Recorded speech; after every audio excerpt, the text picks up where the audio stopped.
సమాచార హక్కు చట్టం అనేటటువంటి చాలా కీలకమైనటువంటి, అంటే ఈ దేశంలో పుట్టి పెరిగే ప్రతి పౌరుడికి ఎక్సెప్ట్ రక్షణ రంగం మిగతా అన్ని సమాచారాలు తెలుసుకునే హక్కు ఉంటుంది. రక్షణ రంగం ఎందుకు తెలియకూడదు అంటే దాన్ని తెలుసుకుంటే మిగతా దేశాల అంటే దేశ భద్రతకు ముప్పు అవుతుంది కాబట్టి అదొక్కటి తెలియడానికి వీల్లేదు.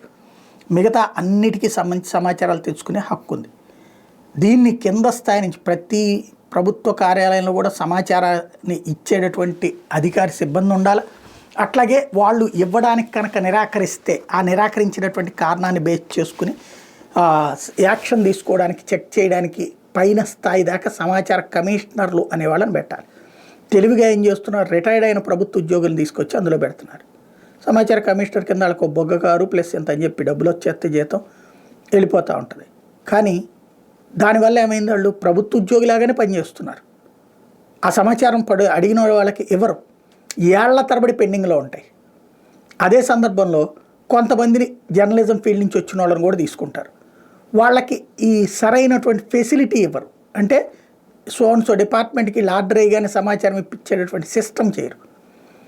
ఒక అద్భుతమైనటువంటి ఆలోచన నాడు సుప్రీంకోర్టు చెప్పింది. సోనియా గాంధీ ఆ రోజుల్లో దాన్ని అందించాలని సోనియా గాంధీ కూడా ఆదేశించారు.